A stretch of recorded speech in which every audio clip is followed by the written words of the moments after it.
Di antara ragam serat jangka Jayabaya, salah satunya bercerita tentang Syekh Subakir dan peranannya dalam membangun peradaban bangsa di tanah Jawa. Konon ada semacam perjanjian antara Sabto Palon sebagai pamomong atau danyang gaib tanah Jawa dengan Syekh Subakir sebagai penyebar agama Islam generasi awal di Jawa ini. Tersebutlah kisah tersebut dalam tulisan lontar kuno yang diperkirakan ditulis oleh Kanjeng Sunan Derajat atau setidak-tidaknya oleh murid atau pengikut beliau. Beliau berhasil menumbali Pulau Jawa yang terkenal angker dan wingit. Beliau juga berhasil bernegosiasi dengan Danyang Jawa, sang penunggu gaib tanah Jawa, untuk menyebarkan Islam di Jawa dengan beberapa syarat. Lantas bagaimana dan syarat apa sajakah yang harus dipenuhi Syekh Subakir tersebut? Mari kita simak ulasan selengkapnya hanya di Alikul Channel. Jangan lupa like, komen, share, dan subscribe. Nyalakan lonceng notifikasi untuk mendapat informasi terbaru, karena semua ini gratis.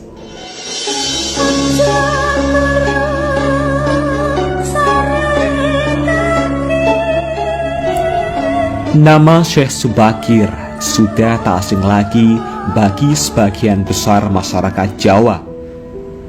Beliau merupakan generasi pertama Wali Songo yang dikenal sebagai orang yang berhasil menumbali Pulau Jawa yang terkenal angker dan wingit.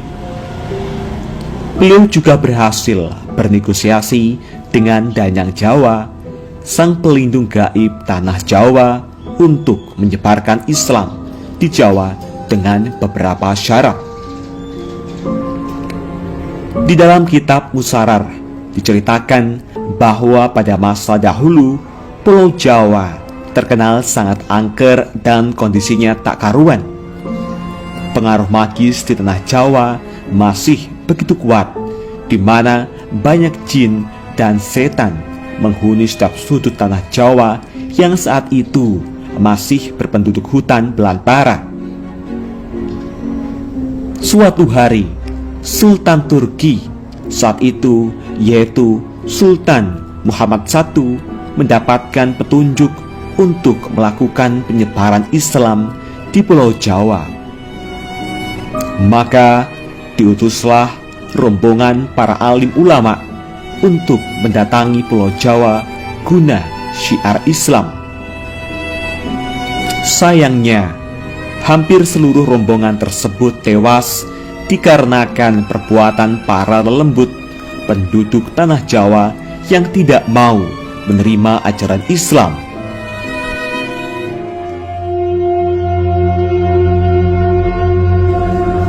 Mendengar kegagalan utusan yang dikirimnya membuat Sultan Muhammad I sedikit gusar.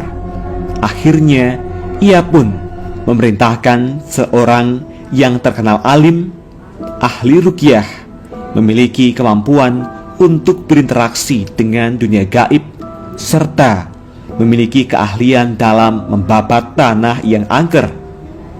Dialah Syekh Subakir, yang memiliki nama asli Syekh Tambuh Ali bin Syekh Bahir, lelaki yang berasal dari tanah Persia atau yang sekarang lebih dikenal dengan negara Iran.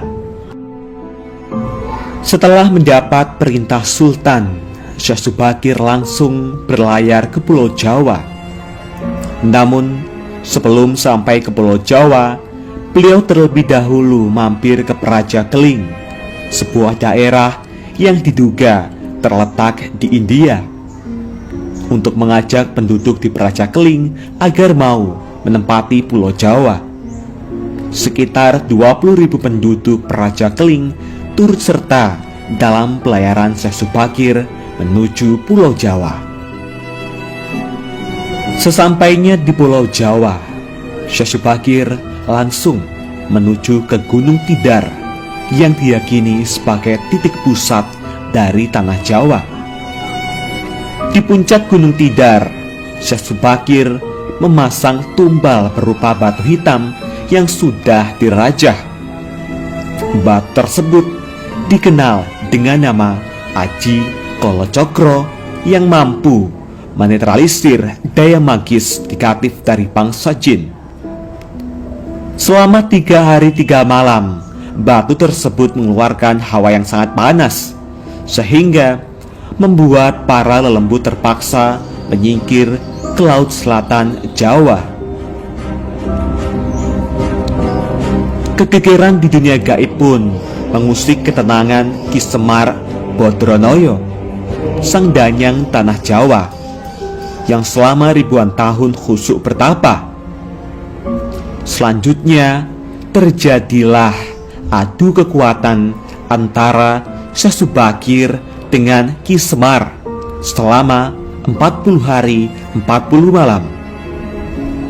Sebab sama-sama kuatnya, akhirnya Ki Semar menawarkan sebuah perundingan kepada Syekh Subakir, yang mana menghasilkan sebuah perjanjian yang terkenal dengan sebutan Perjanjian Sabdo Palon.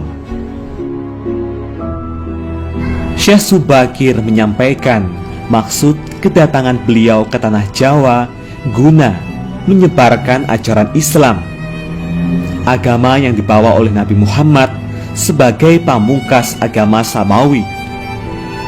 Kemudian Ki Semar pun memperbolehkan Syekh Subakir untuk menyebarkan agama Islam di tanah yang ia lindungi. Berikut dialog Sabdo Palon dengan Syekh Subakir yang terjadi di atas Gunung Tidar, Magelang. Dialog penulis turunkan adalah dialog versi imajiner yang penulis olah dari hikayat tersebut dengan bahasa penulis sendiri.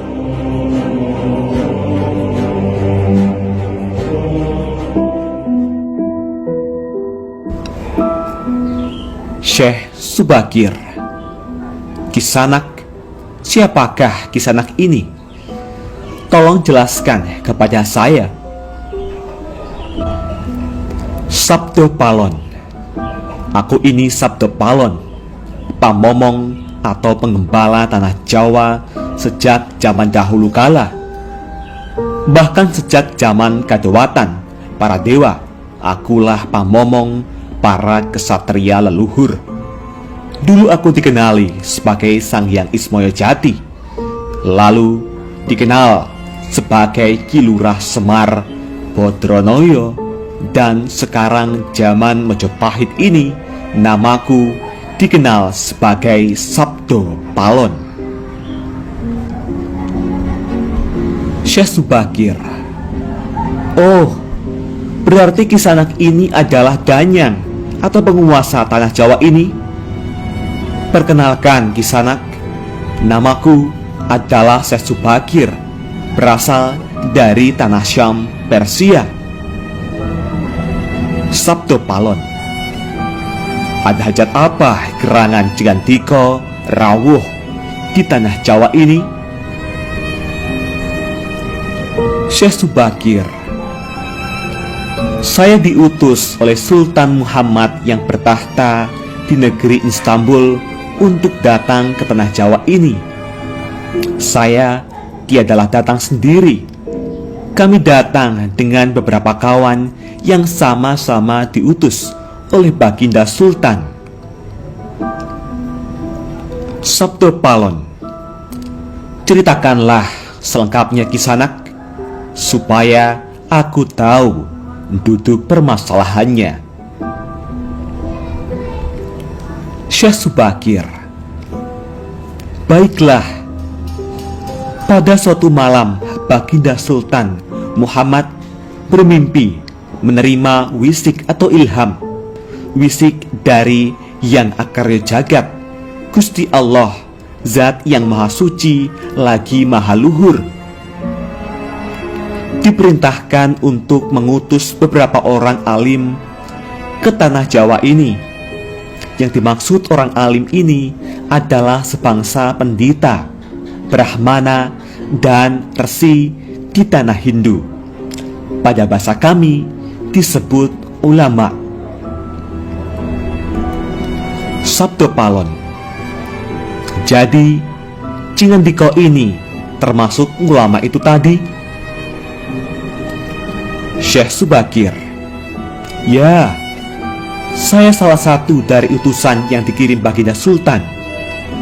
Adapun tujuan kami dikirim kemari adalah untuk menyebarkan wawaras suci atau ajaran suci amadar agama suci, yaitu Islam. Sabdo Palon. Bukankah Kisanak tahu bahwa di tanah Jawa ini sudah ada agama yang berkembang, yaitu Hindu dan Buddha, yang berasal dari tanah Hindu? Buat apa lagi Kisanak menambah dengan agama yang baru lagi? Syekh Subakir. Biarkan Kawula Dasih yang memilih keyakinannya sendiri. Bukankah Kisanak sendiri sebagai danyangnya tanah Jawa lebih paham bahwa sebelum agama Hindu dan Buddha masuk ke Jawa ini, di sini pun sudah ada kapitayan atau kepercayaan? Kapitayan atau ajaran asli tanah Jawa yang berupa ajaran Budi. Sabdo Palon. Ya, rupanya Kisanak sudah menyelidiki Kawula Jawa di sini. Memang di sini sejak zaman sebelum ada agama Hindu dan Buddha sudah ada kapitayan asli. Kapitayan adalah kepercayaan yang hidup dan berkembang pada anak cucu di Nusantara ini. Syekh Subakir. Jika berkenan, tolong ceritakan bagaimana kapitayan yang ada di tanah Jawa ini. Sabdo Palon. Secara ringkas, kepercayaan Jawa begini. Manusia Jawa sejak dari zaman para leluhur dahulu kala meyakini ada Sang Maha Kuasa yang bersifat tan keno kinoyo ngopo. Tidak bisa digambarkan bagaimana keadaannya. Dialah pencipta segala-galanya, Bawono Agung dan Bawono Alit, jagat besar dan jagat kecil, alam semesta dan alam manusia. Wong Jawa diyakini bahwa Dia yang Maha Kuasa ini dekat juga dengan manusia. Dia juga diyakini berperilaku sangat welas asih. Dia juga diyakini meliputi segala sesuatu yang ada. Karena itu, masyarakat Jawa sangat menghormati alam sekelilingnya. Karena bagi mereka semuanya mempunyai sukma. Sukma ini adalah sebagai wakil dari Dia yang Maha Kuasa itu. Jika masyarakat Jawa melakukan pemujaan kepada Sang Pencipta, mereka lapangkan dengan tempat yang suwung. Suwung itu kosong, namun sejatinya bukan kosong, namun berisi Sang Maha Ada. Karena itu, tempat pemujaan orang Jawa disebut Sanggar Pamujan. Di salah satu bagiannya dibuatlah sentong kosong atau tempat atau kamar kosong untuk arah pemujaan. Karena diyakini bahwa di mana ada tempat suwung, di situ ada yang maha berkuasa. Syekh Subakir. Nah, itulah juga yang menjadi ajaran agama yang kami bawa, untuk memberi ageman, pegangan atau pakaian yang menegaskan itu semua. bahwa sejatinya di balik semua yang wujud ini ada Sang Wujud Tunggal yang menjadi pencipta, pengatur, dan pengayom alam semesta. Wujud Tunggal ini dalam bahasa Arab disebut Al-Ahad, di mana Maha dekat kepada manusia. Bahkan lebih dekat Dia daripada urat leher manusianya sendiri. Ajaran agama kami menekankan budi pekerti yang agung, yaitu menebarkan welas asih kepada alam gumebyar, kepada sesama titah atau makhluk. Lihatlah Sang Danyang, betapa sudah rusaknya tatanan masyarakat Majapahit sekarang. Bekas-bekas perang saudara masih membara. Rakyat kelaparan, perampokan, dan penindasan ada di mana-mana. Ini harus diperbarui budi pekertinya. Sabto Palon, aku juga sedih sebenarnya memikirkan rakyatku. Tatanan sudah bubrah. Para pejabat negara sudah lupa akan dharmanya. Mereka saling sikut untuk merebutkan jabatan dan kemewahan duniawi. Para pandito juga sudah tak mampu berbuat banyak. Orang kecil salang tunjang bersusah payah mencari pepangan. Zaman benar-benar zaman edan. Syekh Subakir. Karena itulah mungkin Sang Mahajawata Agung menyuruh Sultan Muhammad Turki untuk mengutus kami ke sini. Jadi, wahai Sang Danyang Tanah Jawa, izinkanlah kami menebarkan wewarah suci ini di wewengkon atau di wilayah kekuasaanmu ini. Sabto Palon, baiklah jika begitu, tapi dengan syarat-syarat yang harus kalian patuhi. Syekh Subakir, apa syaratnya itu, wahai Sang Danyang Tanah Jawa? Sabto Palon, pertama, jangan ada pemaksaan agama, dharma, atau kepercayaan. Kedua, jika hendak membuat bangunan tempat pemujaan atau ibadah, buatlah yang wangun bangunan, luarnya tampak cakrak atau gaya Hindu Jawa, walau isinya dalamannya Islam. Ketiga, jika mendirikan kerajaan Islam, maka ratu yang pertama harus dari anak campuran. Maksud campuran adalah jika bapaknya Hindu, maka ibunya Islam.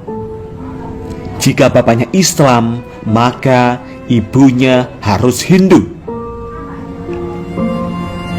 Keempat, jangan jadikan wong Jawa berubah menjadi orang Arab atau Parsi.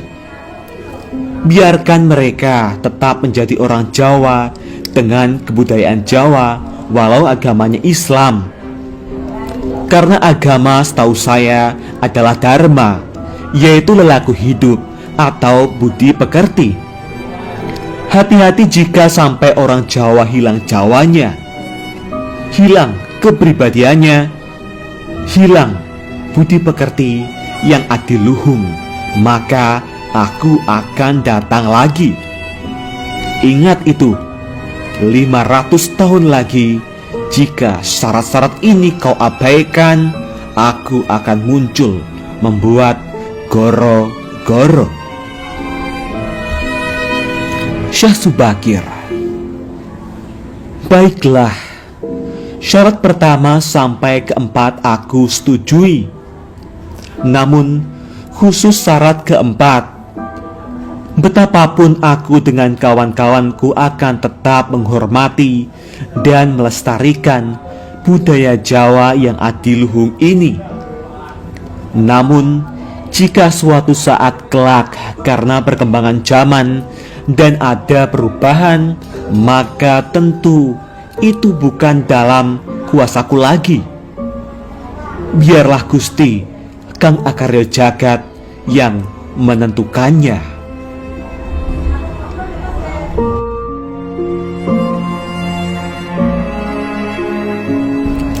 Itulah tadi percakapan antara Sabdo Palon dan Syekh Subakir.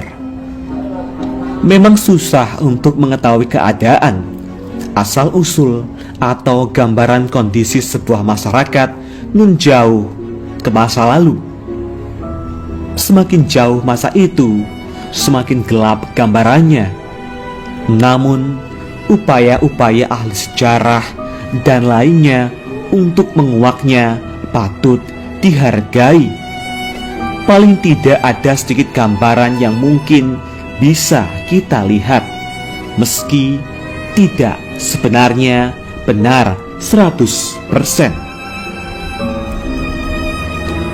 Bahwa kata Jawa itu bisa diartikan gemati, perhatian, menghargai, menyayangi.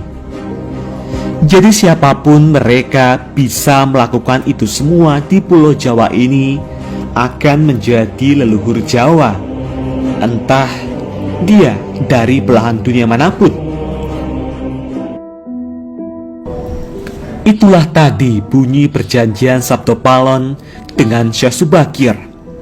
Semoga gambaran kisah yang nun jauh di masa lalu ini bisa dijadikan sebuah mawas diri, dan jangan sepenuhnya kisah ini ditelan mentah-mentah dan selalu ambil sisi positifnya. Bagaimana tanggapan Anda semua mengenai asal-usul penyebaran agama Islam di tanah Jawa ini? Apakah Anda mempercayainya? Tulis komentar Anda di kolom komentar. Jangan lupa like, komen, dan subscribe. Jangan lupa bagikan informasi ini, semoga bermanfaat.